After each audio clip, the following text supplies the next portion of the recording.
PSC സിലബസിലെ module 2 പ്രകാരമുള്ള Indian ജോഗ്രഫിയിലെ ക്ലാസ്സുകളാണ് ഇപ്പോൾ നമ്മൾ നടന്നുകൊണ്ടിരിക്കുന്നത്. അപ്പോൾ അതിൽ SCERT പുസ്തകത്തിലെ രണ്ടാമത്തെ അധ്യായമാണ്, ഇതുമായി ബന്ധപ്പെട്ടുള്ള രണ്ടാമത്തെ അധ്യായമാണ് നമ്മൾ ഇതിൽ ചർച്ച ചെയ്യുന്നത്.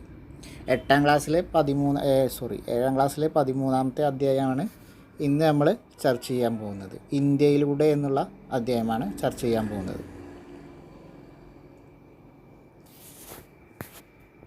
ഇന്ത്യയുടെ ഭൂമിശാസ്ത്രത്തിന് ചെറിയൊരു കോളമായിട്ട് കൊടുത്തിട്ടുണ്ട്. ഇന്ത്യയുടെ ഭൂവിസ്തൃതി 3.2 ദശലക്ഷം ചതുരശ്ര കിലോമീറ്ററാണ്.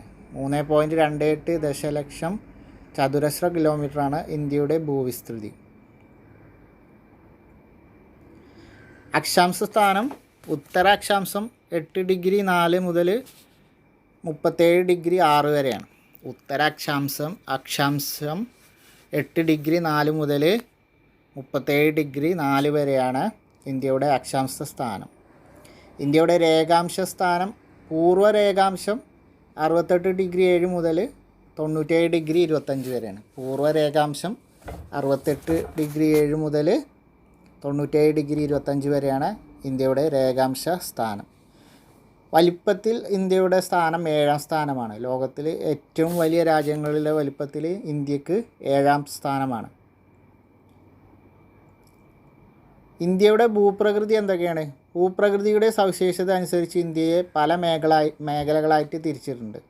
ഭൂപ്രകൃതിയുടെ സവിശേഷതകൾ അനുസരിച്ച് ഇന്ത്യയെ ഉത്തര പർവ്വത മേഖല, ഉത്തര മഹാസമതലം, ഉപദ്വീപീയ പീഠഭൂമി, തീരസമതലങ്ങളും ദ്വീപുകളും എന്നിങ്ങനെ 4ആയിട്ട് നമുക്ക് തരംതിരിക്കാം.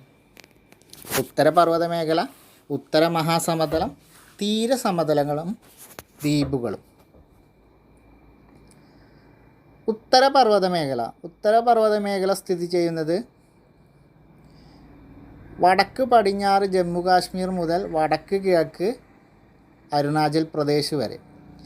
ഇന്ത്യയുടെ വടക്ക് പടിഞ്ഞാറ് ജമ്മു കാശ്മീർ മുതൽ വടക്ക് കിഴക്ക് അരുണാചൽ പ്രദേശ് വരെയാണ് ഉത്തരപർവ്വത മേഖല സ്ഥിതി ചെയ്യുന്നത്. ജമ്മു കാശ്മീർ മുതൽ അരുണാചൽ പ്രദേശ് വരെയാണ്. അതിൻ്റെ ഇടയിൽ നേപ്പാളമൊക്കെ വരുന്നുണ്ട് കേട്ടോ.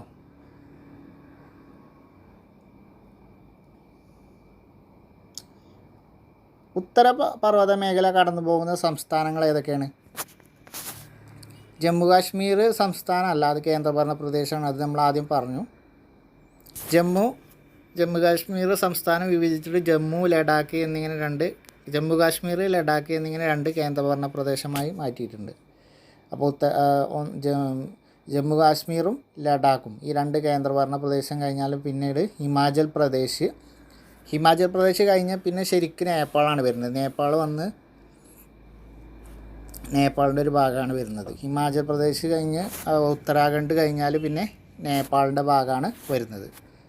ഹിമാചൽ പ്രദേശ്, ഉത്തരാഖണ്ഡ്, പിന്നെ അങ്ങനെ നേപ്പാളിൻ്റെ ഭാഗം കഴിഞ്ഞ് അവിടെ സിക്കിം, അരുണാചൽ പ്രദേശ്, നാഗാലാൻഡ്, മണിപ്പൂർ, മേഘാലയ, മിസോറാം, ത്രിപുര, അങ്ങനെ ത്രിപുര വരെയാണ് ഇതിൽ വരുന്ന സംസ്ഥാനങ്ങൾ. അപ്പോൾ ഉത്തരപർവ്വത മേഖലയിൽ വരുന്ന സംസ്ഥാനങ്ങളാണ് ഹിമാചൽ പ്രദേശ്, ഉത്തരാഖണ്ഡ്, സിക്കിം, അരുണാചൽ പ്രദേശ്, നാഗാലാൻഡ്, മണിപ്പൂർ, മേഘാലയ, മിസോറാം, ത്രിപുര. പിന്നെ നമ്മൾ ആദ്യം പറഞ്ഞ കേന്ദ്രഭരണ പ്രദേശമായ ജമ്മു കാശ്മീറും ലഡാക്കും. ഉത്തരപർവ്വത മേഖലയുടെ പ്രാധാന്യം എന്തൊക്കെയാണ്? കാലാവസ്ഥയെ സ്വാധീനിക്കുന്നു. പ്രകൃതിദത്തമായ കോട്ടയാണ്. നദികളുടെ ഉത്ഭവസ്ഥാനമാണ്. ഉത്തരപർവ്വത മേഖല എന്ന് പറഞ്ഞാൽ പ്രകൃതിദത്തമായ ഒരു കോട്ടയാണ്. അതായത് വടക്ക് പടിഞ്ഞാറ് ഭാഗത്ത് നിന്നുള്ള അക്രമങ്ങളൊക്കെ തടഞ്ഞിരുന്നത് ഉത്തരപർവ്വത മേഖലയാണ്. അപ്പോൾ ഇന്ത്യക്ക് ഒരു കോട്ടയായിട്ട് ഇങ്ങനെ ഇന്ത്യയുടെ വടക്ക് ഭാഗത്ത് നീണ്ടു കിടക്കുന്ന ഒരു വടക്ക് കിഴക്ക് ഭാഗത്ത് നീണ്ടു കിടക്കുന്ന ഒരു മേഖലയാണ് ഉത്തരപർവ്വത മേഖല. അപ്പോൾ അത് കാലാവസ്ഥയെ സ്വാധീനിക്കുന്നുണ്ട്. കാരണം അത് മൺസൂൺ കാറ്റിനെ തടഞ്ഞിർത്തിങ്ങാണ്ട് മഴ പെയ്യിക്കുന്നുണ്ട്. അതേപോലെ വരണ്ട ശൈത്യകാറ്റിനെ ഇന്ത്യയിലേക്ക് വരാതെ തടഞ്ഞു നിർത്തുന്നുണ്ട്. അതുകൊണ്ട് കാലാവസ്ഥയെ സ്വാധീനിക്കുന്നു എന്നുള്ള പ്രസ്താവന ശരിയാണ്. പ്രകൃതിദത്തമായ കോട്ട നമ്മൾ പറഞ്ഞു, വൈദേശിക ആക്രമണങ്ങൾ ഒരു പരിധിവരെയൊക്കെ തടഞ്ഞു നിർത്തിയിട്ടുണ്ട്. പിന്നെ നദികളുടെ ഉത്ഭവസ്ഥാനം.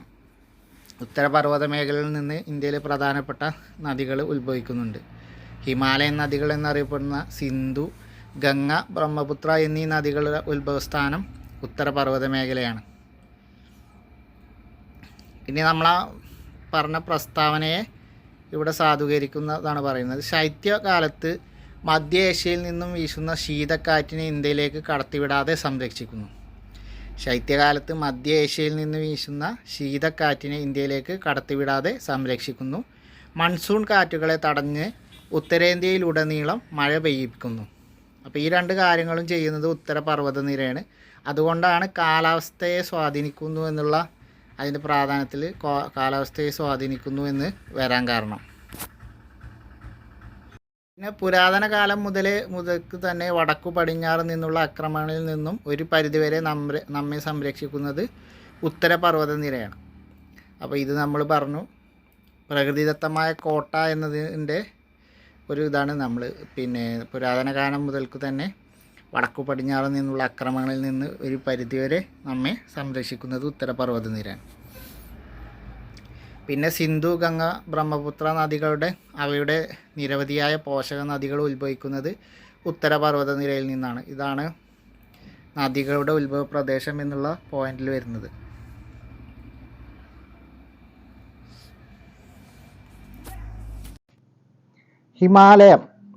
ഹിമാലയൻ നിരകൾ സ്ഥിതി ചെയ്യുന്നത് ഉത്തരപർവ്വത മേഖലയിലാണ്. ഉത്തരപർവ്വത മേഖലയിലാണ് ഹിമാലയ നിരകൾ സ്ഥിതി ചെയ്യുന്നത്. ഹിമാലയ പർവ്വതനിരയുടെ നീളം ഏകദേശം 2400 കിലോമീറ്ററാണ്. ഹിമാലയ പർവ്വതനിരയുടെ നീളം ഏകദേശം 2400 കിലോമീറ്ററാണ്. ഹിമാലയൻ നിരകളിലെ ഏറ്റവും ഉയരം കൂടിയ കൊടുമുടിയാണ് എവറസ്റ്റ്. ഹിമാലയൻ നിരകളിലെ ഏറ്റവും ഉയരം കൂടിയ കൊടുമുടിയാണ് എവറസ്റ്റ്. എവറസ്റ്റ് സ്ഥിതി ചെയ്യുന്നത് നേപ്പാളിലാണ്. എവറസ്റ്റ് കൊടുമുടി സ്ഥിതി ചെയ്യുന്നത് നേപ്പാളിലാണ്. ഹിമാലയൻ നിരകളിലെ മറ്റു കൊടുമുടികളാണ് കാഞ്ചൻഗംഗയും നന്ദാദേവിയും. കാഞ്ചൻഗംഗയും നന്ദാദേവിയുമാണ് ഹിമാലയൻ നിരകളിലെ മറ്റു കൊടുമുടികൾ. അപ്പോൾ ഏറ്റവും ഉയരം കൂടിയ കൊടുമുടി എവറസ്റ്റാണ്. എവറസ്റ്റ് നേപ്പാളിലാണ് സ്ഥിതി ചെയ്യുന്നത്. മറ്റ് കൊടുമുടികളാണ് കാഞ്ചൻഗംഗയും നന്ദാദേവിയും. ഹിമാലയ പർവ്വതനിരകളിൽ നിന്ന് ഉത്ഭവിക്കുന്ന നദികൾ ഏതൊക്കെയാണ്? ഹിമാലയൻ പർവ്വതനിരകളിൽ നിന്ന് ഉത്ഭവിക്കുന്ന നദികൾ സിന്ധു, ഗംഗ, ബ്രഹ്മപുത്ര എന്നിവയാണ്. സിന്ധു, ഗംഗ, ബ്രഹ്മപുത്ര എന്നിവയാണ് ഹിമാലയൻ പർവ്വതനിരകളിൽ നിന്ന് ഉത്ഭവിക്കുന്ന നദികൾ. അപ്പോൾ ഹിമാലയൻ നദികൾ ഏതാണെന്ന് ചോദിച്ചാൽ സിന്ധു, ഗംഗ, ബ്രഹ്മപുത്ര എന്നിവയാണ്. ഹിമാലയത്തിലെ മഞ്ഞു മൂടിയ പർവ്വതനിരകൾക്ക് തൊട്ട് തെക്കു ഭാഗത്ത് തണുപ്പിൻ്റെ തീവ്രത കുറവാണ്. ഹിമാലയത്തിലെ മഞ്ഞു മൂടിയ പർവ്വതനിരകൾക്ക് തൊട്ട് തെക്കു ഭാഗത്ത് തണുപ്പിൻ്റെ തീവ്രത കുറവാണ്. ഈ പ്രദേശത്ത് സ്ഥിതി ചെയ്യുന്ന സുഖവാസ കേന്ദ്രങ്ങളാണ് സിംല, ഡാർജിലിംഗ്. ഹിമാലയത്തിൻ്റെ മഞ്ഞു മൂടിയ പർവ്വതനിരകൾക്ക് തൊട്ട് തെക്കു ഭാഗത്ത് തണുപ്പിൻ്റെ തീവ്രത കുറവാണ്. ഈ പ്രദേശത്ത് സ്ഥിതി ചെയ്യുന്ന സുഖവാസ കേന്ദ്രങ്ങൾ സിംല, ഡാർജിലിംഗ്, കുളു, മണാലി എന്നിവയാണ്. സിംല, ഡാർജിലിംഗ്, കുളു, മണാലി എന്നിവയാണ്. ഹിമാലയൻ പർവ്വത മേഖലയിലെ പ്രധാന കൃഷിയിനങ്ങളാണ് ഉരുളക്കിഴങ്ങ്, ബാർലി, കുങ്കുമപ്പൂ ഉൾപ്പെടെ മറ്റു പലതരം പൂക്കൾ, ആപ്പിൾ, ഓറഞ്ച്, തേയില എന്നിവ. ഹിമാലയൻ പർവ്വത മേഖലയിലെ പ്രധാന കൃഷിയിനങ്ങളാണ് ഉരുളക്കിഴങ്ങ്, ബാർലി, കുങ്കുമപ്പൂ ഉൾപ്പെടെ മറ്റു പലതരം പൂക്കൾ, ആപ്പിൾ, ഓറഞ്ച്, തേയില എന്നിവ. ഇത്രയാണ് ഹിമാലയൻ പർവ്വത പ്രദേശങ്ങളിലെ പ്രധാനപ്പെട്ട കൃഷിയിനങ്ങൾ. ഹിമാലയൻ നിരകളുടെ ഏറ്റവും തെക്ക് ഭാഗത്ത് സ്ഥിതി ചെയ്യുന്ന കുന്നുകളുടെ ഉയരം കുറവാണ്. ഹിമാലയൻ നിരകളുടെ ഏറ്റവും തെക്ക് ഭാഗത്ത് സ്ഥിതി ചെയ്യുന്ന കുന്നുകളുടെ ഉയരം കുറവാണ്. അതായത് ഹിമാലയൻ നിരകളുടെ തെക്ക് ഭാഗത്തേക്ക് കൂടുന്തോറും കുന്നുകളുടെ ഉയരം കുറഞ്ഞു വന്നുകൊണ്ടിരിക്കുകയാണ്. അപ്പോൾ ഹിമാലയൻ നിരകളുടെ തെക്ക് ഭാഗത്തേക്ക് പോകുന്തോറും ഉയരം കുറയുന്നു. ഉത്തരപർവ്വത മേഖലയിൽ ഏറ്റവും ജനസാന്ദ്രത കൂടിയ മേഖലയാണ് ഹിമാലയൻ നിരകളുടെ ഏറ്റവും തെക്ക് ഭാഗം. ഉത്തരപർവ്വത മേഖലയിൽ ഏറ്റവും ജനസാന്ദ്രത കൂടിയ മേഖലയാണ് ഹിമാലയൻ നിരകളുടെ ഏറ്റവും തെക്ക് ഭാഗം.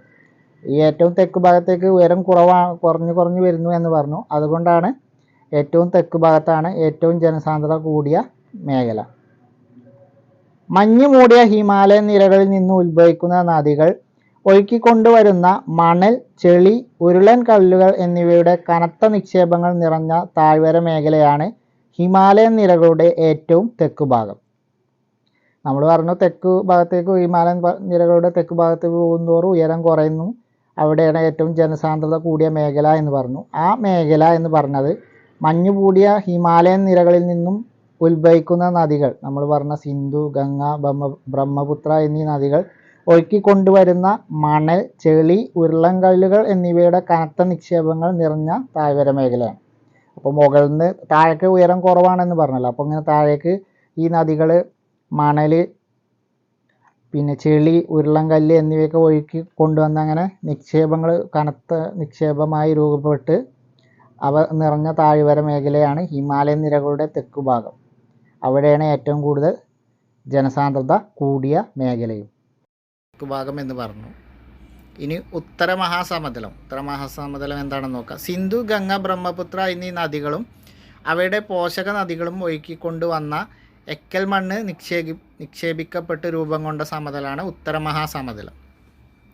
അപ്പോൾ ഹിമാലയൻ നദികളായ സിന്ധു, ഗംഗ, ബ്രഹ്മപുത്ര എന്നീ നദികളും അവയുടെ പോഷക നദികളും ഒഴുക്കിക്കൊണ്ടുവന്ന എക്കൽ മണ്ണ് നിക്ഷേപിക്കപ്പെട്ട് രൂപം കൊണ്ട സമതലമാണ് ഉത്തര മഹാസമതലം.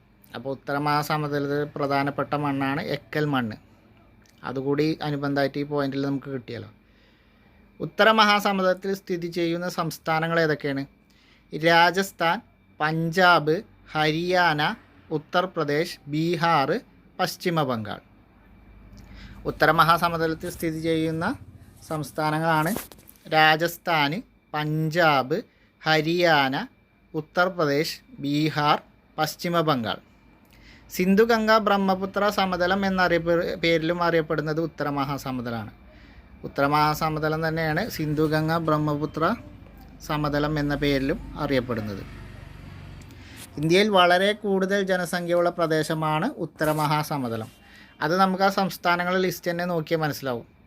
ഇന്ത്യയിലെ ഏറ്റവും കൂടുതൽ ജനങ്ങളുള്ള സംസ്ഥാനമാണ് ഉത്തർപ്രദേശ്. അതേപോലെ രാജസ്ഥാൻ, പഞ്ചാബ്, ഹരിയാന, ബീഹാർ, ബംഗാൾ ഒക്കെ നല്ല ജനസംഖ്യയുള്ള സംസ്ഥാനങ്ങളാണ്. അത് നമുക്ക് ജനസംഖ്യയുള്ള സംസ്ഥാനങ്ങളാണെന്ന് അറിയാൻ അവിടുത്തേക്ക് നിയമസഭാ സീറ്റും ലോക്സഭാ സീറ്റും നോക്കിയാൽ തന്നെ നമുക്കറിയാം. ഉത്തർപ്രദേശിൽ ഏകദേശം 83 ലോക്സഭാ സീറ്റുകളോളുണ്ട്, 400 നിയമസഭാ സീറ്റുണ്ട്.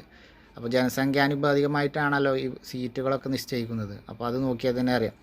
പഞ്ചാബിലാണെങ്കിലും ഉണ്ട്, രാജസ്ഥാനിൽ ഏകദേശം 200 സീറ്റുകളുണ്ട് പഞ്ചാബിൽ. ബീഹാറിലും ബംഗാളിലൊക്കെ ഏകദേശം ഈ ബീഹാറിൽ 180 സംതിങ് സീറ്റുണ്ട്, പശ്ചിമ ബംഗാളിലും 200 ഉണ്ട്. അപ്പോൾ നമുക്ക് ഇതിൽ നിന്ന് തന്നെ നമുക്ക് മനസ്സിലാക്കാം ഉത്തര മഹാസമതലത്തിലാണ് ഏറ്റവും കൂടുതൽ ജനസംഖ്യ ഉള്ളത് എന്ന്. ഉത്തര മഹാസമതലത്തിൽ കൃഷി ചെയ്യുന്ന വിളകളാണ് ഗോതമ്പ്, ചോളം, നെല്ല്, കരിമ്പ്, പരുത്തി, പയറുവർഗ്ഗങ്ങൾ. ഗോതമ്പ്, ചോളം, നെല്ല്, കരിമ്പ്, പരുത്തി, പയറുവർഗ്ഗങ്ങൾ തുടങ്ങിയവ. അപ്പോൾ ഇത്രയും കൃഷിയാണ് ഉത്തര മഹാസമതലത്തിൽ കൃഷി ചെയ്യുന്ന വിളകൾ. അതുകൊണ്ട് തന്നെ ഇന്ത്യൻ സമ്പദ് വ്യവസ്ഥയുടെ നട്ടെല്ല് എന്നും ഉത്തര മഹാസമതലം അറിയപ്പെടുന്നു. ഇന്ത്യൻ സമ്പദ് വ്യവസ്ഥയുടെ നട്ടെല്ല് എന്ന് അറിയപ്പെടുന്നത് ഉത്തര മഹാസമതലമാണ്. പ്രധാനപ്പെട്ട ഭക്ഷ്യവിളകളൊക്കെ ഉൽപ്പാദിപ്പിക്കുന്നത് അവിടെയാണ്. ഗോതമ്പ്, ചോളം, നെല്ല്, കരിമ്പ്, പരുത്തി, പയറുവർഗ്ഗങ്ങൾ തുടങ്ങിയവ കൃഷി ചെയ്യുന്നത് ഉത്തര മഹാസമതലത്തിലാണ്. അതിലറിയാം കരിമ്പിലൊക്കെ കരിമ്പ് ഏറ്റവും കൂടുതൽ കൃഷി ചെയ്യുന്ന രാജ്യങ്ങൾ മുൻപന്തിയിൽ നിൽക്കുന്ന രാജ്യമാണ് നമ്മൾ. അത് വെച്ച് നമ്മൾ പഞ്ചസാര ഫാക്ടറികൾ ധാരാളം ഉണ്ട്. അപ്പോൾ അതുകൊണ്ടൊക്കെ തന്നെയാണ് ഇന്ത്യൻ സമ്പദ് വ്യവസ്ഥയുടെ നട്ടെല്ല് എന്ന് ഉത്തര മഹാസമതലം അറിയപ്പെടുന്നത്. മറ്റു ഭൂപ്രകൃതികളെ അപേക്ഷിച്ച് റെയിൽ, റോഡ്, കനാൽ എന്നിവയുടെ ശൃംഖല ഏറ്റവും കൂടുതലും ഉത്തര മഹാസമതലത്തിലാണ്. നമ്മൾ അറിയാലോ. പിന്നെ ഇത്രയും കൃഷികളും കാര്യങ്ങളൊക്കെ ഉണ്ടാകുമ്പോൾ, വ്യവസായങ്ങളും ഒക്കെ ഉണ്ടാകുമ്പോൾ അതിനനുസരിച്ച് റോഡും സൗകര്യങ്ങളൊക്കെ ആവശ്യമാണ്. അപ്പോൾ ഉത്തര മഹാസമതലത്തിൽ തന്നെയാണ് ഏറ്റവും കൂടുതൽ ജനസംഖ്യയുള്ള ഒരു സമതലം ആയതുകൊണ്ട് തന്നെ എല്ലാ സൗകര്യങ്ങളും കൂടുതലും അവിടെ തന്നെയാണ്. അത് സൗകര്യങ്ങളെന്ന് പറഞ്ഞാൽ റെയിൽ, റോഡ്, കനാൽ എന്നിവയുടെ ശൃംഖല ഏറ്റവും കൂടുതൽ അവിടെ തന്നെയാണ്. മരുസ്ഥലി എന്ന് പറഞ്ഞാൽ ഉത്തര മഹാസമുദ്രത്തിൽ പടിഞ്ഞാറ് ഭാഗത്ത് തീരെ മഴ കുറഞ്ഞ അളവിൽ മാത്രമേ ലഭിക്കുന്നുള്ളൂ. ഉത്തര മഹാസമുദ്രത്തിൻ്റെ പടിഞ്ഞാറ് ഭാഗത്ത് എന്ന് പറയുമ്പോൾ ഏകദേശം രാജസ്ഥാൻ്റെ ആ സൈഡ്, രാജസ്ഥാൻ്റെ സൈഡാണ് പറയുന്നത്. പടിഞ്ഞാറ് ഭാഗം എന്ന് പറയുമ്പോൾ ഈ സൈഡാണ് വരിക, രാജസ്ഥാൻ്റെ ആ ഭാഗം വരിക. അതിനാൽ ഇന്ത്യയുടെ വടക്കു പടിഞ്ഞാറ് ഭാഗത്ത് സ്ഥിതി ചെയ്യുന്ന രാജസ്ഥാൻ്റെ മിക്ക പ്രദേശങ്ങളും മരുഭൂമിയാണ്. അപ്പോൾ രാജസ്ഥാൻ്റെ മിക്ക പ്രദേശങ്ങളും മരുഭൂമിയാണ്. ഉത്തര മഹാസമുദ്രത്തിൻ്റെ പടിഞ്ഞാറ് ഭാഗത്ത് മഴ കുറവാണ്. അതുകൊണ്ടാണ് രാജസ്ഥാൻ്റെ മിക്ക പ്രദേശങ്ങളും മരുഭൂമിയാകാൻ കാരണം. മരുസ്ഥലി എന്നറിയപ്പെടുന്ന ഈ പ്രദേശത്ത് ജനവാസം തീരെ കുറവാണ്. മരുഭൂമിയിൽ അറിയാം നമുക്ക് ആളുകൾക്ക് ജീവിക്കാൻ കഴിയുന്ന സാഹചര്യമില്ല. അതുകൊണ്ട് തന്നെ മരുസ്ഥലി എന്നറിയപ്പെടുന്ന ഇവിടെ ജനവാസം കുറവാണ്. രാജസ്ഥാനിൽ കൃഷി ചെയ്യുന്ന പ്രധാന വിളകളാണ് ജോവറും ബജ്രയും. ജോവറിൻ്റെയും ബജ്രൻ്റെയും പ്രത്യേകത എന്താ വെച്ചാൽ ഇതിന് വെള്ളം വളരെ കുറച്ച് ആവശ്യം മതി. അപ്പോൾ ഈ സ്ഥലങ്ങളിലൊക്കെ മഴ കുറവാണ്. അതുകൊണ്ട് തന്നെ വെള്ളത്തിൻ്റെ അപര്യാപ്തത ഉണ്ട്. അപ്പോൾ അതിന് പറ്റിയ കൃഷിയാണ് ജോവറും ബജ്രയും. അതുകൊണ്ട് തന്നെ രാജസ്ഥാനിലെ പ്രധാന കൃഷിയാണ് ജോവർ, ബജ്ര. ജോവർ, ബജ്ര എന്നിവയുടെ വളർച്ചയ്ക്ക് വെള്ളം കുറഞ്ഞ അളവിൽ മതി എന്നതുകൊണ്ടാണ് രാജസ്ഥാനിൽ ഇവ വ്യാപകമായി കൃഷി ചെയ്യുന്നത്. അപ്പോൾ നമ്മൾ പറഞ്ഞത് തന്നെ. ഇനി രാജസ്ഥാനിലാണ് താർ മരുഭൂമി സ്ഥിതി ചെയ്യുന്നത്. രാജസ്ഥാനിലാണ് താർ മരുഭൂമി സ്ഥിതി ചെയ്യുന്നത്. ഇന്ത്യയുടെ വടക്കു പടിഞ്ഞാറ് രാജസ്ഥാൻ സംസ്ഥാനത്തിൻ്റെ ഭൂരിഭാഗം പ്രദേശങ്ങളും ഉൾക്കൊള്ളുന്ന ഉഷ്ണമരുഭൂമിയാണ് ഥാർ. ഇന്ത്യയുടെ വടക്കു പടിഞ്ഞാറ് രാജസ്ഥാൻ സംസ്ഥാനത്തിൻ്റെ ഭൂരിഭാഗം പ്രദേശങ്ങളും ഉൾക്കൊള്ളുന്ന മരുഭൂമിയാണ് ഥാർ. മഴ വളരെ വിരളമായ ഇവിടുത്തെ സ്വാഭാവിക സസ്യജാലങ്ങളാണ് മുൾച്ചെടികളും കുറ്റിക്കാടുകളും. അപ്പോൾ മരുഭൂമിയിലെ സസ്യജാലങ്ങൾ നമുക്കറിയാം മുൾച്ചെടികളും കുറ്റിക്കാടുകളാണ്. കാരണം രണ്ടിനും വെള്ളത്തിൻ്റെ ആവശ്യമില്ല. മുൾച്ചെടിക്കൊന്നും വെള്ളം തീരെ ആവശ്യമില്ലാത്ത ഒരു സസ്യജാലമാണ്. വിശാലമായ മണൽപ്പരപ്പുകളും മണൽക്കുന്നുകളും ഇവിടുത്തെ പ്രത്യേകതയാണ്. നമുക്കറിയാലോ മരുഭൂമിയിൽ മണൽപ്പരപ്പുകളും മണൽക്കുന്നുകളും തന്നെ കാണുകയുള്ളൂ. കേരളത്തിൽ 1-2 ദിവസം ലഭിക്കുന്ന അത്ര മഴയാണ് രാജസ്ഥാനിൽ ഒരു വർഷം ആകെ ലഭിക്കുന്നത്. അപ്പോൾ നിങ്ങൾക്കും അറിയാം അത്രത്തോളം അവിടെ മഴയുടെ അപര്യാപ്തത ഉണ്ട് എന്നുള്ളത്. കേരളത്തിൽ 1-2 ദിവസം ലഭിക്കുന്ന മഴയുടെ അത്ര അളവാണ് രാജസ്ഥാനിൽ ആകെ ഒരു വർഷത്തിൽ ലഭിക്കുന്നത്. അതുകൊണ്ട് തന്നെയാണ് അത് മരുഭൂമിയായി മാറിയത്.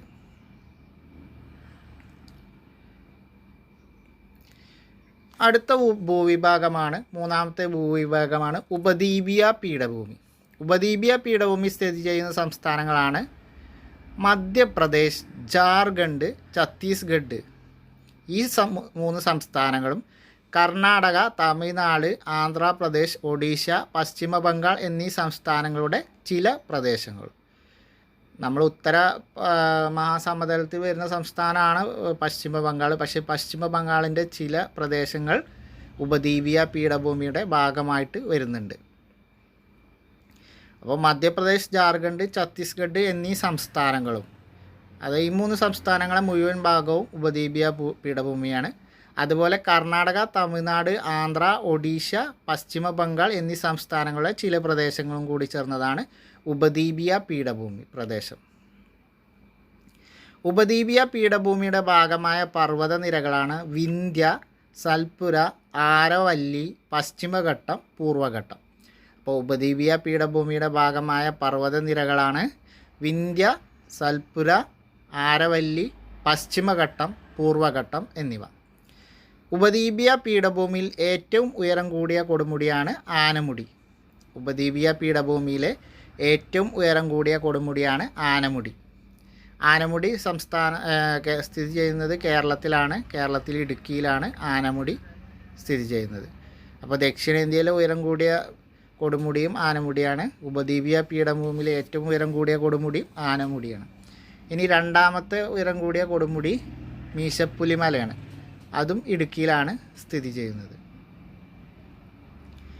ഇതിൽ NCERTൻ്റെ ടെസ്റ്റിൽ ദോഡാബെട്ട എന്നും പറയാറുണ്ട്. ഇപ്പം നമുക്ക് ഓപ്ഷനിൽ മുമ്പ് ഗാദി ബോർഡ് LDCയിലാണ് അത് ചോദിച്ചത്. അതിൽ ഓപ്ഷനിൽ നമുക്ക് മീശപ്പുലിമല ഉണ്ടായിരുന്നില്ല. അപ്പോൾ അതിൽ ദോഡാബെട്ട എന്നുള്ള ഓപ്ഷൻ ഉണ്ടായിരുന്നു. അപ്പോൾ അങ്ങനെ വരികയാണെങ്കിൽ ദോഡാബെട്ട എന്നാണ് ഓപ്ഷൻ വരിക. ഓക്കെ, അത് +2ൻ്റെ NCERT ടെക്സ്റ്റ് ബുക്കിൽ പറയുന്ന പോയിൻ്റാണ്. അപ്പോൾ നമ്മൾ ഓപ്ഷൻ നോക്കിയിട്ട് വേണം ആൻസർ ചെയ്യാൻ. ഇതാണ് ആനമുടി, മീശപ്പുലിമല ഓർത്തിരിക്കുക. ഇനി അതിൽ ഓപ്ഷനിൽ ഇതില്ല എന്നുണ്ടെങ്കിൽ അപ്പോൾ തന്നിരിക്കുന്ന ഓപ്ഷൻ നോക്കിയിട്ട് ആൻസർ ചെയ്യുക. അത് ക്വസ്റ്റ്യൻ തെറ്റി വന്നതല്ല. ഓക്കെ. ഉപദ്വീപീയ പീഠഭൂമി പ്രദേശത്തെ പ്രധാന കൃഷികളാണ് പരുത്തി, പയറുവർഗ്ഗങ്ങൾ, നിലക്കടല, കരിമ്പ്, ചോളം, റാഗി, മുളക്. അപ്പോൾ ഉപദ്വീപീയ പീഠഭൂമി പ്രദേശത്തെ പ്രധാന കൃഷികളാണ് പരുത്തി, പയറുവർഗ്ഗങ്ങൾ, നിലക്കടല, കരിമ്പ്, ചോളം, റാഗി, മുളക്. നമ്മൾ ഉത്തരമഹാസമുദ്രത്തിലാണെങ്കിൽ നെല്ല്, ഗോതമ്പ് ഒക്കെ ഉത്തരമഹാസമുദ്രത്തിലാണ്. ഉപദ്വീപീയ പീഠഭൂമിയിൽ നെല്ല്, ഗോതമ്പൊന്നും കാര്യമായിട്ട് വരുന്നില്ല. മറിച്ച് ചോളം രണ്ടിടത്തും കൃഷി ചെയ്യുന്നുണ്ട്. റാഗി, മുളക്, കരിമ്പ് എന്നിവയൊക്കെ ഉണ്ട്. കരിമ്പ് അവിടെയുണ്ട്, ഇവിടെയുണ്ട്. പയറുവർഗ്ഗങ്ങളും ഉണ്ട് രണ്ടിടത്തും. പക്ഷേ പരുത്തി, നിലക്കടലയും ഉപദ്വീപീയ പീഠഭൂമിയിൽ മാത്രമേ ഉള്ളൂ. ഉപദ്വീപീയ പീഠഭൂമി പ്രദേശത്ത് കാണപ്പെടുന്ന പ്രധാന ധാതു നിക്ഷേപങ്ങളാണ് കൽക്കരി, ഇരുമ്പയിര്, മാംഗനീസ്, ബോക്സൈറ്റ്, ചുണ്ണാമ്പ് കല്ല്. അപ്പോൾ ഉപദ്വീപീയ പീഠഭൂമി പ്രദേശത്ത് കാണപ്പെടുന്ന പ്രധാന ധാതു നിക്ഷേപങ്ങളാണ് കൽക്കരി, ഇരുമ്പയിര്, മാംഗനീസ്, ബോക്സൈറ്റ്, ചുണ്ണാമ്പ് കല്ല്. അപ്പോൾ ധാരാളം ധാതു നിക്ഷേപങ്ങൾ കാണപ്പെടുന്നതിനാൽ ഉപദ്വീപീയ പീഠഭൂമി ധാതുക്കളുടെ കലവറ എന്നറിയപ്പെടുന്നത് ഭൂപ്രദേശമാണ് ഉപദ്വീപീയ പീഠഭൂമി. ധാതുക്കളുടെ കലവറ എന്നറിയപ്പെടുന്ന പ്രദേശം ഉപദ്വീപീയ പീഠഭൂമിയാണ്. അപ്പോൾ കൽക്കരി, ഇരുമ്പയിര്, മാംഗനീസ്, ബോക്സൈറ്റ്, ചുണ്ണാമ്പ് കല്ല് എന്നിവയാണ് ഉപദ്വീപീയ പീഠഭൂമി പ്രദേശത്ത് കാണപ്പെടുന്ന പ്രധാന ധാതുക്കൾ. ധാരാളം ധാതു നിക്ഷേപങ്ങൾ കാണപ്പെടുന്നതിനാൽ ഉപദ്വീപീയ പീഠഭൂമിയിൽ ഖനനവും ധാതു അധിഷ്ഠിത വ്യവസായങ്ങളും ഒരു പ്രധാന തൊഴിൽ മേഖലയാണ്. അപ്പോൾ ഖനനവും ധാതു അധിഷ്ഠിത തൊഴിൽ വ്യവസായങ്ങളും പ്രധാന തൊഴിൽ മേഖല നൽകുന്നത് ഉപദ്വീപീയ പീഠഭൂമിയിലാണ്. ഉപദ്വീപീയ പീഠഭൂമിയുടെ പ്രധാന തൊഴിൽ മേഖല എന്ന് പറയുന്നത് ധാതു അധിഷ്ഠിത വ്യവസായങ്ങളും ഖനനവുമാണ്. ഉപദ്വീപീയ പീഠഭൂമിയിൽ നിന്ന് ഉത്ഭവിക്കുന്ന പ്രധാന നദികളാണ് ഗോദാവരി, മഹാനദി, കൃഷ്ണ, കാവേരി, നർമ്മദ, താപ്തി. ഈ 6 നദികളാണ് ഉപദ്വീപീയ നദികൾ എന്ന പേരിൽ അറിയപ്പെടുന്നത്. ഉപദ്വീപീയ പീഠഭൂമിയിൽ നിന്ന് ഉത്ഭവിക്കുന്ന, അതായത് ഉപദ്വീപീയ പീഠഭൂമിയുടെ ഉയരം കൂടിയ പ്രദേശങ്ങളിൽ നിന്നാണ് ഇവ ഉത്ഭവിക്കുന്നത്. ഈ 6 നദികളാണ് ഗോദാവരി, മഹാനദി, കൃഷ്ണ, കാവേരി, നർമ്മദ, താപ്തി എന്നിവയാണ് ഉപദ്വീപീയ നദികൾ.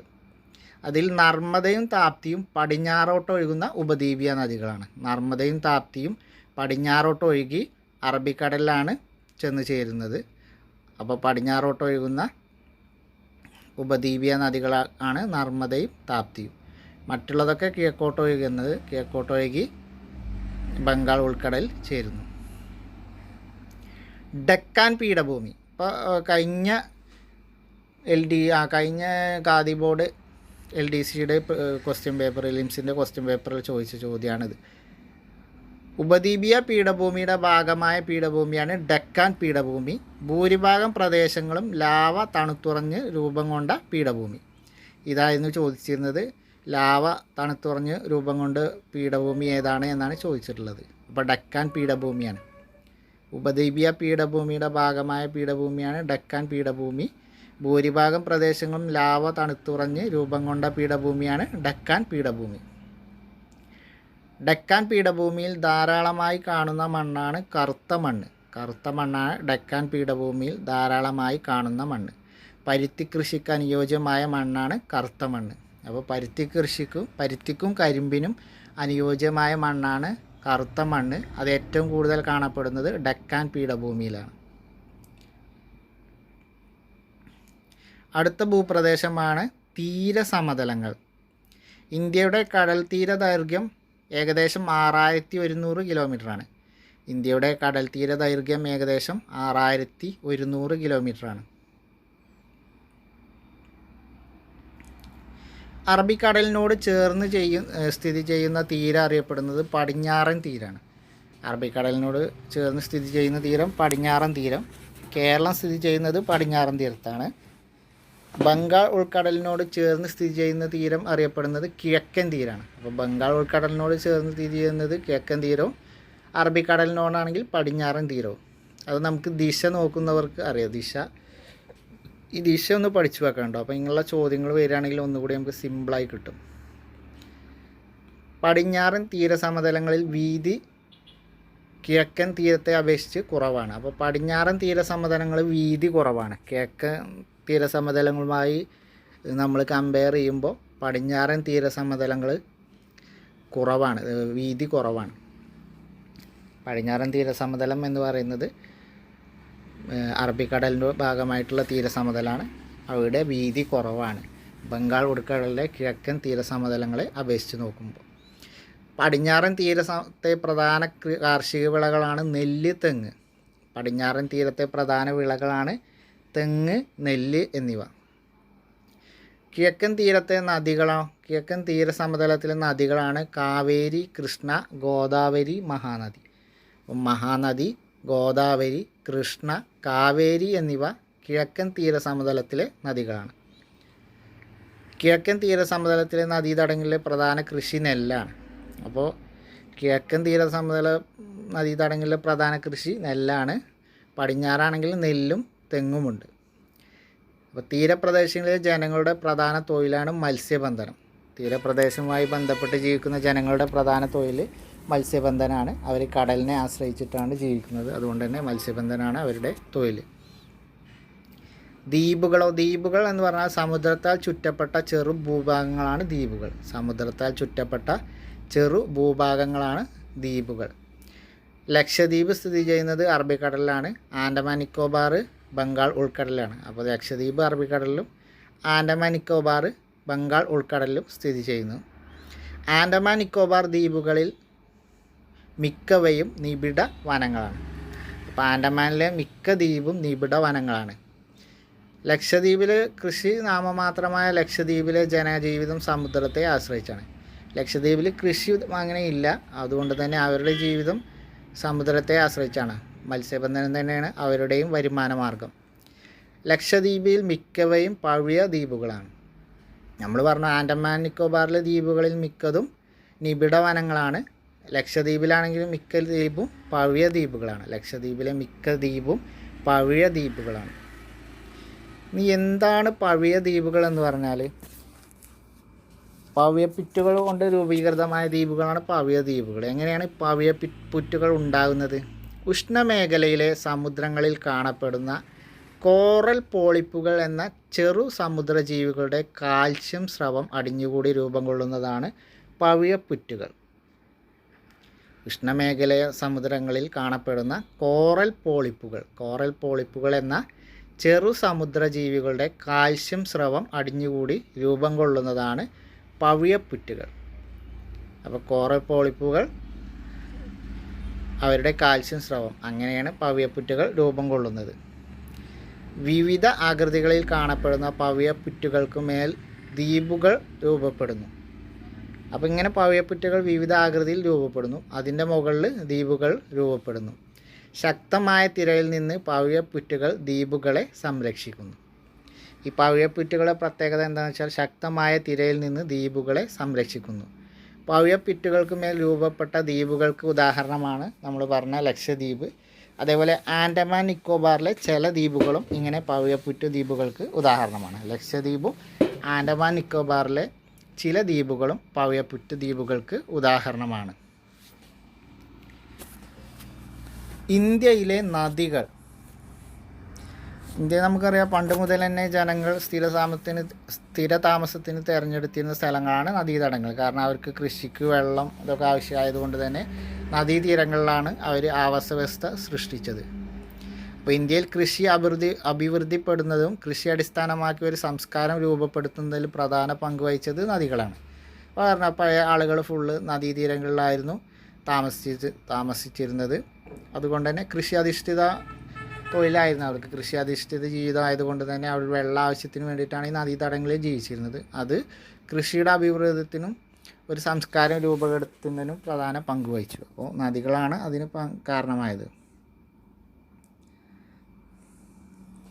ഇനി നമ്മൾ പറഞ്ഞു ഉത്തരേന്ത്യയിലെ പ്രധാനപ്പെട്ട ജലസ്രോതസ്സുകൾ സിന്ധു, ഗംഗ, ബ്രഹ്മപുത്ര എന്നീ നദികളും അവയുടെ പോഷക നദികളുമാണെന്ന് പറഞ്ഞു.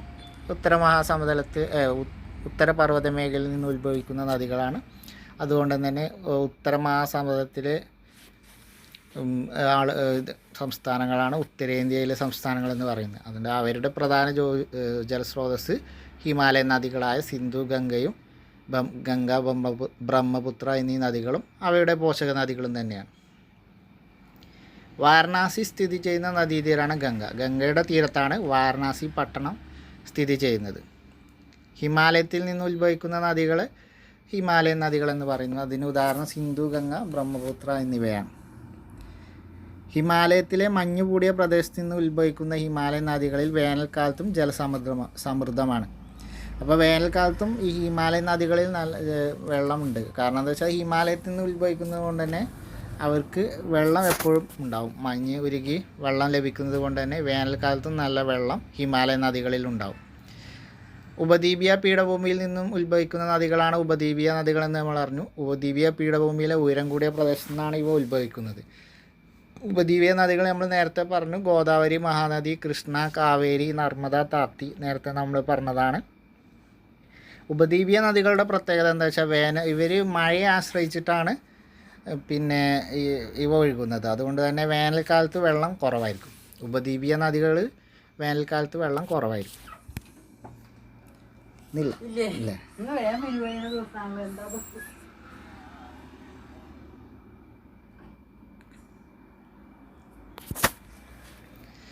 അപ്പോൾ ഉപദ്വീപീയ നദികൾ മഴയെ ആശ്രയിക്കുന്നതിനാൽ വേനൽക്കാലത്ത് അവയിൽ വെള്ളം തീരെ കുറവായിരിക്കും. വെള്ളം ഉണ്ടാവില്ല, കാരണം മഴയെ ആശ്രയിച്ചിട്ടാണല്ലോ.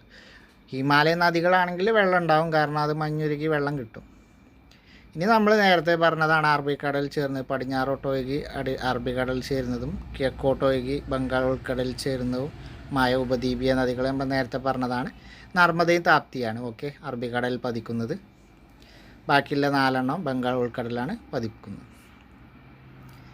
ഇന്ത്യയിലെ പ്രധാന മണ്ണിനങ്ങളാണ് എക്കൽ മണ്ണ്, കറുത്ത മണ്ണ്, മരുഭൂമി മണ്ണ്, ലാറ്ററൈറ്റ്, പർവ്വത മണ്ണ്, ചെമ്മണ്ണ്. ഇന്ത്യയിലെ പ്രധാന മണ്ണിനങ്ങളാണ് എക്കൽ മണ്ണ്, കറുത്ത മണ്ണ്, മരുഭൂമി മണ്ണ്, ലാറ്ററൈറ്റ്, പർവ്വത മണ്ണ്, ചെമ്മണ്ണ്.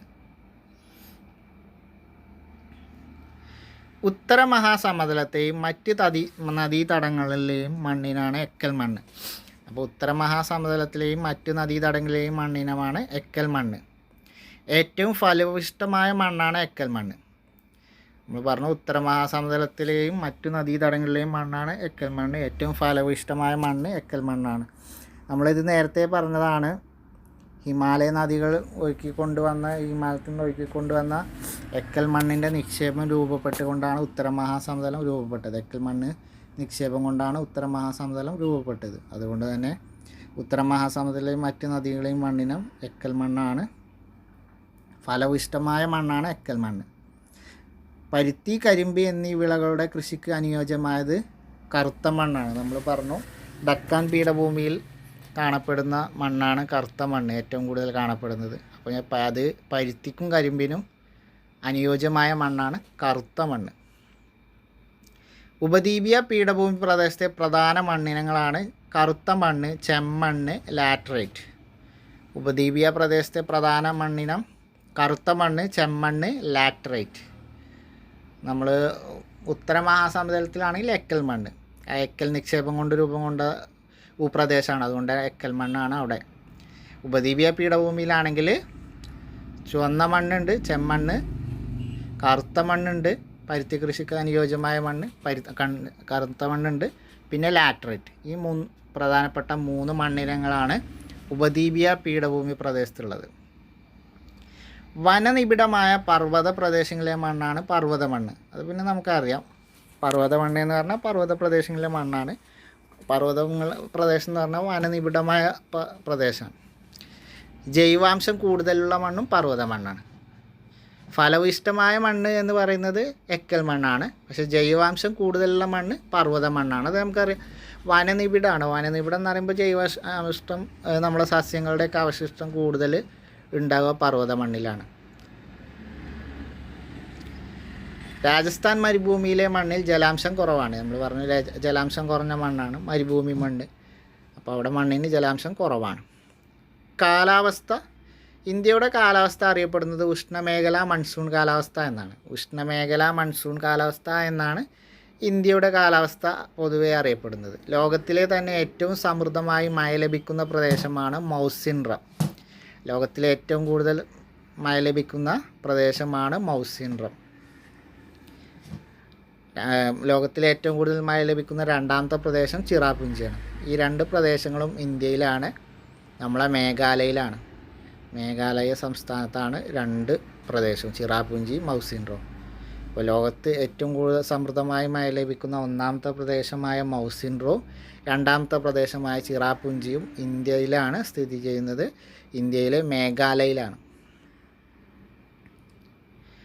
ചിറാപുഞ്ചി സ്ഥിതി ചെയ്യുന്നത് മേഘാലയയിലെ ഖാസി കുന്നുകളുടെ തെക്കേ ചെരുവിലാണ്. മേഘാലയയിലെ ഖാസി കുന്നുകളുടെ തെക്കേ ചെരുവിലാണ് ചിറാപുഞ്ചി സ്ഥിതി ചെയ്യുന്നത്. ചിറാപുഞ്ചി അറിയപ്പെടുന്ന മറ്റൊരു പേരാണ് സൊഹ്റ. അപ്പോൾ ചിറാപുഞ്ചിയുടെ മറ്റൊരു പേരാണ് സൊഹ്റ. ചിറാപുഞ്ചി സ്ഥിതി ചെയ്യുന്നത് മേഘാലയയിലെ ഖാസി കുന്നുകളുടെ തെക്കേ ചെരുവിലാണ്. മേഘങ്ങളുടെ ആലയം എന്നാണ് മേഘാലയ എന്ന ഹിന്ദി വാക്കിൻ്റെ അർത്ഥം. അങ്ങനെ ആലോചിച്ചാൽ തന്നെ നമുക്കത് കിട്ടും. കാശ്മീരിലെ കാർഗിൽ, ദ്രാസ് എന്നിവിടങ്ങളിൽ ശൈത്യകാലത്ത് താപനില -40°C വരെ താഴാറുണ്ട്. അപ്പോൾ കാശ്മീരിലെ കാർഗിലും കാർഗിൽ, ദ്രാസ് എന്നീ സ്ഥലങ്ങളിലാണ് -40°C വരെ താപനില താഴാറുണ്ട് ശൈത്യകാലത്ത്, തണുപ്പ് കാലത്ത്. ഓക്കെ. ഇന്ത്യയിൽ അനുഭവപ്പെടുന്ന 3 തരം കാലങ്ങളാണ് ഉഷ്ണകാലം, ശൈത്യകാലം, മഴക്കാലം. ഉഷ്ണകാലം, ശൈത്യകാലം, മഴക്കാലം എന്നീ 3 കാലങ്ങളാണ് ഇന്ത്യയിൽ അനുഭവപ്പെടുന്ന കാലങ്ങൾ. ഉഷ്ണകാലം എന്ന് പറഞ്ഞാൽ ഉഷ്ണകാലം അനുഭവപ്പെടുന്നത് മാർച്ച് മുതൽ മെയ് വരെയാണ്.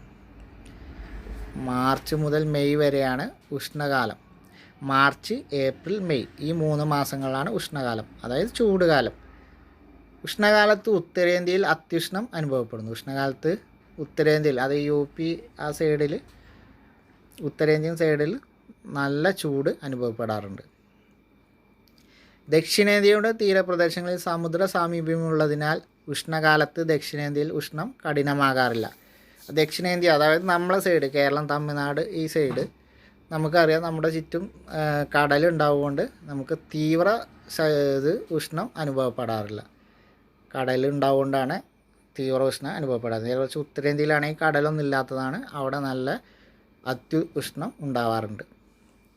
ഉഷ്ണകാലത്ത് ഇന്ത്യയിൽ ചിലയിടങ്ങളിൽ ഒറ്റപ്പെട്ട വേനൽമഴ ലഭിക്കാറുണ്ട്.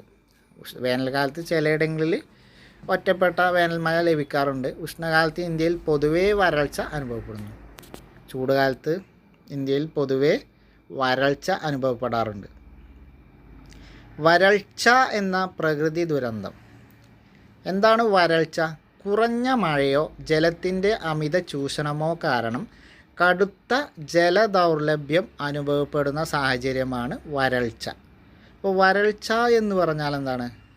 കുറഞ്ഞ മഴയോ, അതായത് മഴയുടെ കുറവാകാം, അല്ലെങ്കിൽ ജലത്തിൻ്റെ അമിത ചൂഷണമോ, ജലം അമിതമായിട്ട് ഉപയോഗിക്കാം, അനാവശ്യമായിട്ട് ഉപയോഗിക്കാം, അതായത് നമ്മുടെ ജലസ്രോതസ്സുകളൊക്കെ നശിപ്പിക്കുക, അങ്ങനെയൊക്കെ ചെയ്തു കഴിഞ്ഞാലോ കടുത്ത ജലദൗർബല്യം അനുഭവപ്പെടും. അങ്ങനെ ചെയ്യുമ്പോൾ നമുക്ക് വെള്ളം കിട്ടാത്തൊരു അവസ്ഥ അനുഭവപ്പെടും, വെള്ളത്തിൻ്റെ കുറവ് അല്ലെങ്കിൽ കിട്ടാത്ത അവസ്ഥ. ഇതാണ് വരൾച്ച.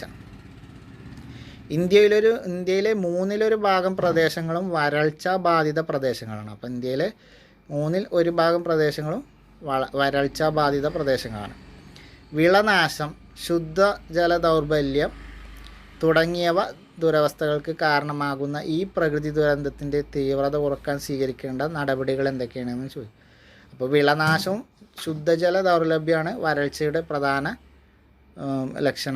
ലക്ഷണങ്ങൾ പ്രധാനപ്പെട്ട എഫക്റ്റ്.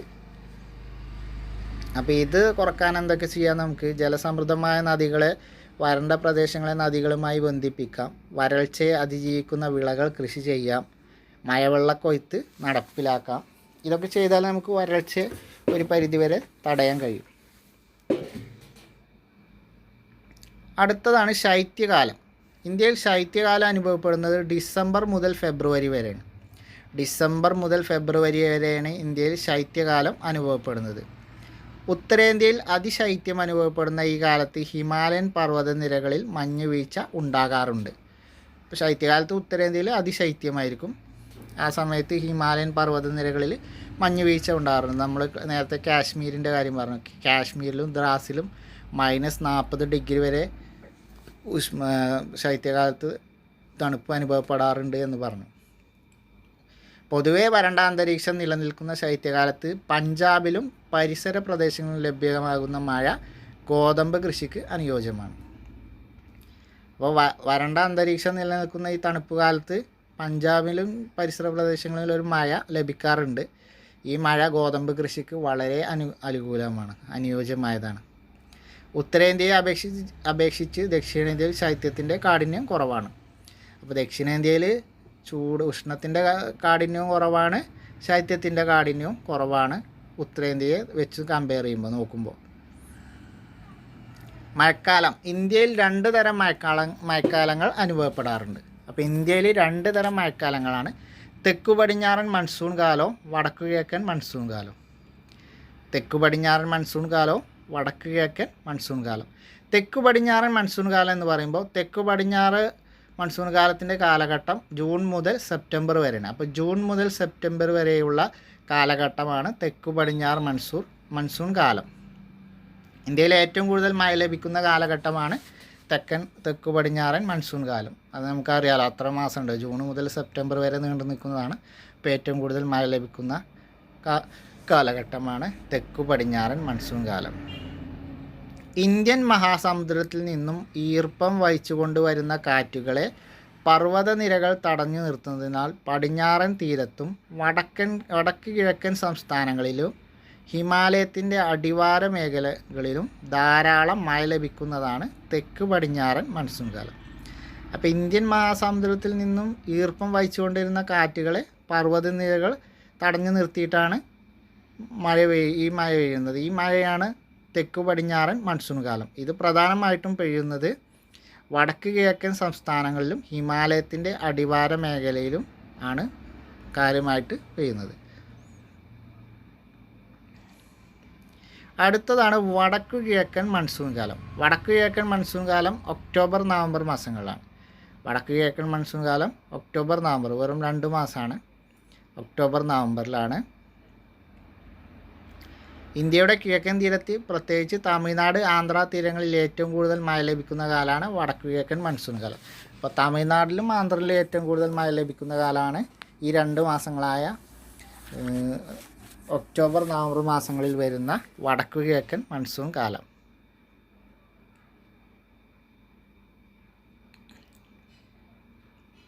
കേരളത്തിലും വടക്കു കിഴക്കൻ മൺസൂൺ മഴ ലഭിക്കാറുണ്ട്. അപ്പോൾ കേരളത്തിലും വടക്കു കിഴക്കൻ മൺസൂണിൻ്റെ മഴ ലഭിക്കാറുണ്ട്. വെള്ളപ്പൊക്കം. മൺസൂൺ കാലത്തെ അതിവർഷം, നദീതീരങ്ങൾ കയ്യേറി കെട്ടിടങ്ങൾ നിർമ്മിക്കുന്നത്, വയലുകൾ മണ്ണിട്ട് നികത്തുന്നത് എന്നിവ ഇന്ത്യയിൽ വെള്ളപ്പൊക്കം ഉണ്ടാകുന്നതിന് കാരണം ആണ്.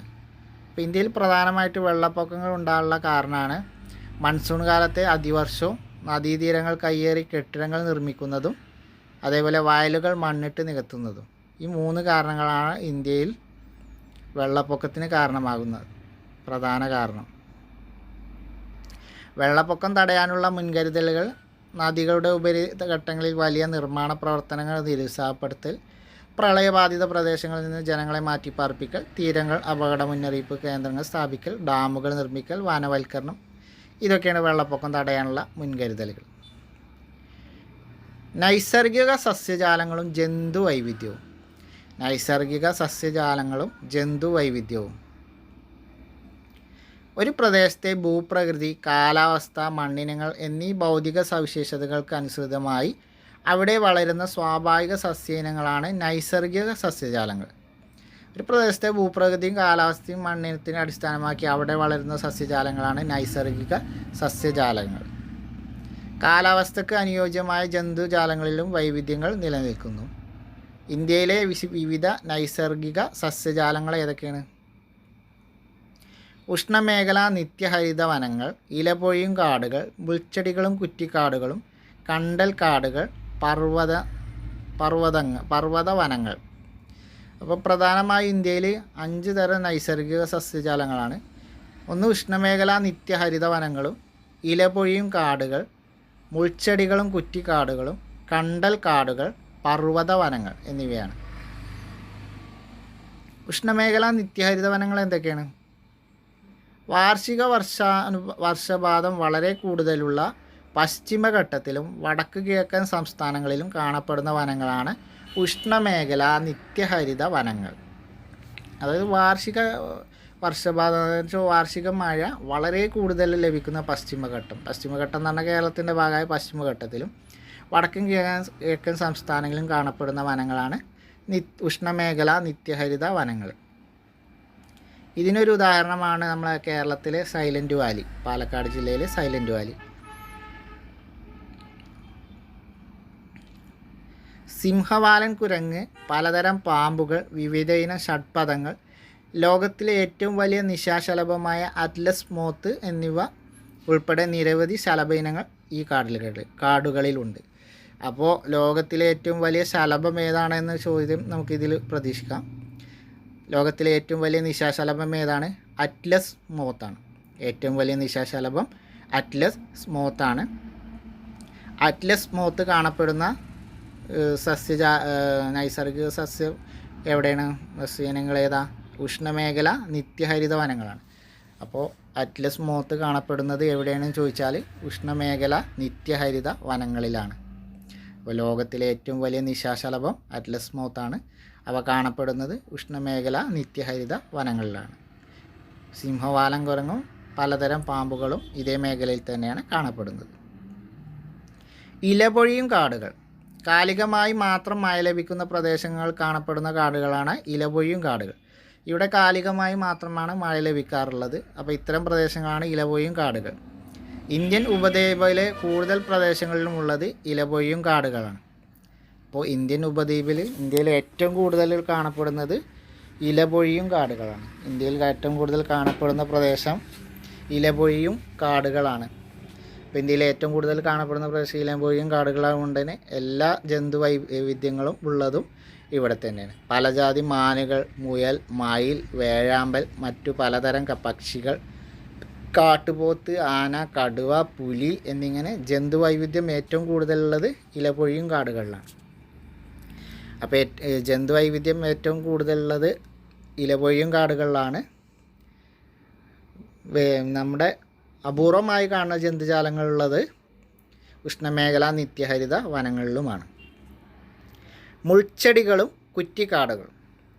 നമ്മൾ നേരത്തെ തന്നെ ഥാർ മരുഭൂമിൻ്റെ കാര്യം പറഞ്ഞു മുൾച്ചെടികളും കുറ്റിക്കാടുകളുമാണ് അവിടുത്തെ സസ്യജാലങ്ങൾ. അപ്പോൾ രാജസ്ഥാൻ മരുഭൂമിയിലും ഉപദ്വീപിൻ്റെ മധ്യഭാഗങ്ങളിലും മഴ തീരെ കുറവായതിനാൽ മുൾച്ചെടികളും കുറ്റിക്കാടുകളുമാണ് വളരുന്നത്.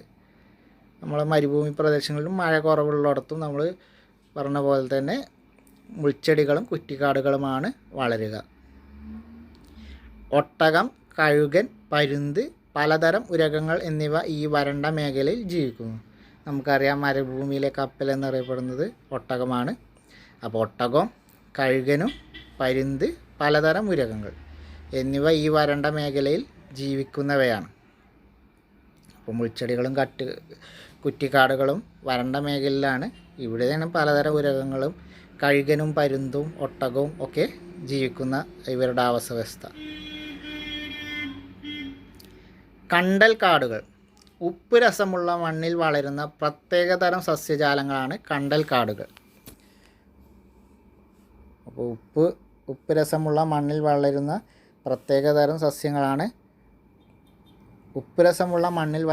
പ്രത്യേകതരം സസ്യജാലങ്ങളാണ് കണ്ടൽ കാടുകൾ. നദീമുഖങ്ങളിലും സമുദ്രതീരങ്ങളിലും കരയിടിച്ചിലിനെ ചെറുക്കുന്നത് കണ്ടൽ കാടുകളാണ്. ബംഗാൾ കടുവയുടെ ആവാസ കേന്ദ്രം പശ്ചിമ ബംഗാളിലെ കണ്ടൽ കാടുകളാണ്. സുന്ദർബനാണ് കണ്ടൽ കാടുകൾ. സുന്ദർബൻ എന്ന കണ്ടൽ ചെടികൾ കാണുന്നത് കൊണ്ടാണ് സുന്ദർബൻ എന്ന് പറയപ്പെടുന്നത്. അപ്പോൾ പശ്ചിമ ബംഗാളിലെ സുന്ദർബൻ ഡെൽറ്റ സുന്ദർബൻ കണ്ടൽ കാടുകളാണ്. കണ്ടൽ കാടുകളുടെ വേരുപടലങ്ങൾ നിരവധി മത്സ്യയിനങ്ങളുടെ പ്രജന കേന്ദ്രങ്ങളാണ്. അപ്പോൾ കണ്ടൽ കാടുകളുടെ വേരുപടലങ്ങൾ നിരവധി മത്സ്യയിനങ്ങളുടെ പ്രജനന കേന്ദ്രങ്ങളാണ്. നദീമുഖങ്ങളിലും സമുദ്രതീരങ്ങളിലും കരയിടിച്ചിലിനെ ചെറുക്കുന്നത് കണ്ടൽ കാടുകളാണെന്ന് നമ്മൾ പറഞ്ഞു. കണ്ടൽ കാടുകൾക്കിടയിലൂടെയുള്ള എൻ്റെ ജീവിതം എന്ന പുസ്തകം ആരുടേതാണ്?